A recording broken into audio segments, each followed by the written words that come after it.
Hello दोस्तों, good morning. आज है 17 जून।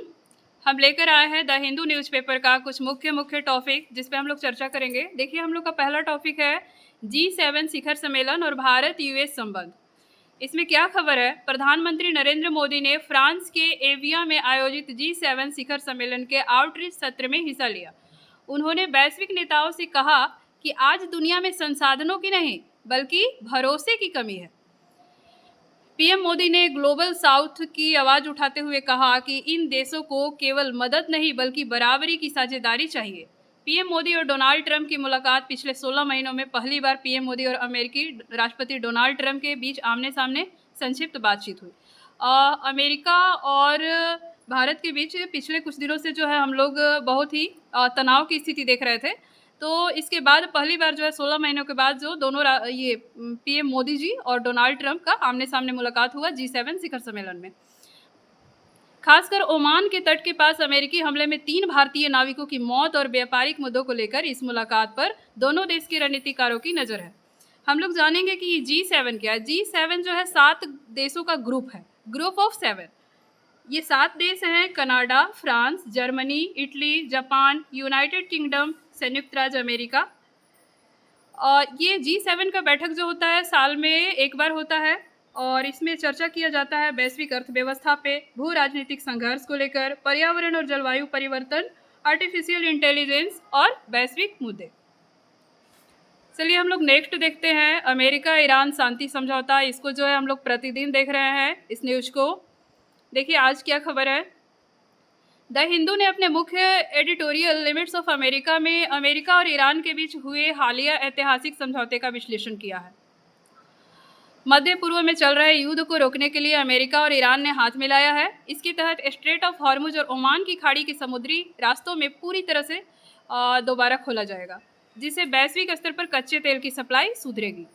अखबार का मानना है कि डोनाल्ड ट्रंप ने इजरायल के विरुद्ध के बावजूद यह समझौता किया है, जिससे साफ है कि क्षेत्र का कूटनीतिक माहौल बदल रहा है। हालांकि यह शांति की दिशा में पहला कदम है और असली चुनौती ईरान के परमाणु कार्यक्रम और प्रतिबंधों को लेकर अगले 60 दिनों में होने वाली बातचीत पर टिकी है। ये नेक्स्ट पॉइंट है, कफ सिरप पर बड़ा फैसला। सरकार ने एक नया नोटिफिकेशन जारी कर सभी प्रकार के मेडिसिनल सिरप की ओवर द काउंटर बिक्री पर रोक लगा दी है। अब बिना डॉक्टर के पर्चे के कोई भी मेडिकल स्टोर कफ सिरप या अन्य औषधीय सिरप नहीं बेच सकेगा। पिछले कुछ समय से कफ सिरप के दुरुपयोग, नशे के तौर पर इस्तेमाल और सुरक्षा मानकों को लेकर उठ रहे सवालों के बाद सरकार ने यह सख्त कदम उठाया है। नेक्स्ट पॉइंट है, भारत के अजीब मौसम पर आईआईटी दिल्ली की स्टडी। देखिए आईआईटी दिल्ली के द्वारा कुछ दिया गया है भारत के मौसम पे। आईआईटी दिल्ली और कोल्लम के वैज्ञानिकों द्वारा किए गए एक नए शोध में पहली बार यह साबित हुआ है कि भारत में अचानक आने वाली बाढ़ और अत्यधिक बारिश के पीछे मानवीय गतिविधियां मुख्य वजह है। वैज्ञानिकों ने 1905 से 2014 तक के बारिश के आंकड़ों का फिंगरप्रिंट तकनीक से विश्लेषण किया। पाया गया कि ग्रीन हाउस गैसें वातावरण को गर्म कर रही हैं, जबकि गाड़ियों और फैक्ट्रियों से निकलने वाले एरोसोल बारिश को रोकने का काम करते हैं। इन दोनों के टकराव से खासकर वेस्ट सेंट्रल इंडिया में मानसून का मिजाज बहुत हिंसक और अनिश्चित हो गया है। नेक्स्ट पॉइंट है, देश में 35% बारिश की कमी। देश में मानसून की रफ्तार सुस्त पड़ने के कारण चिंता बढ़ गई है। 16 जून तक के आंकड़ों के अनुसार देश भर में मानसून की बारिश में 35% की कमी दर्ज की गई है। मानसून अपनी सामान्य तारीख बीत जाने के बाद भी मुंबई और महाराष्ट्र के अंदरूनी हिस्सों तक नहीं पहुंच पाया है। कोंकण तट और मध्य भारत में मानसून की प्रगति अटकी हुई है, जिससे खरीफ फसलों की बुआई प्रभावित होने की आशंका है। नेक्स्ट पॉइंट है, नीट यूजी 2026 री एग्जाम। इस न्यूज़ को भी हम लोग प्रतिदिन पढ़ रहे हैं। देखिए आज क्या है, 21 जून को देखिए डेट फिक्स हो गया है नीट एग्जाम का।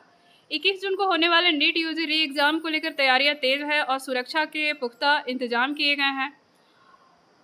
प्रश्न पत्रों की सुरक्षित तरीके से समय पर देश भर के केंद्रों तक पहुंचाने के लिए भारतीय वायुसेना के विमानों और हेलीकॉप्टरों की मदद ली जा रही है। कोर्ट का आदेश है कि दिल्ली की एक अदालत ने नीट पेपर लीक मामले के एक आरोपी छात्र जो यश यादव थे उनको भी 21 जून को होने वाली परीक्षा में दोबारा बैठने की अनुमति दे दी है। हाँ, देखिए आज का ये द हिंदू अखबार का क्या मुख्य निष्कर्ष रहा। आज का मुख्य रूप से वैश्विक कूटनीति G7 को लेकर और मौसम के बदलते मिजाज, IIT स्टडी और मानसून की कमी और स्वास्थ्य सुरक्षा से जुड़े कड़े फैसलों पर केंद्रित है। चलिए आज के लिए बस इतना ही। आप लोग जो है वीडियो को लाइक करें, सब्सक्राइब करें, शेयर करें। 5 मिनट समय देकर आप देश के अंतर्राष्ट्रीय न्यूज़ को जान सकते हैं, सुन सकते हैं। धन्यवाद।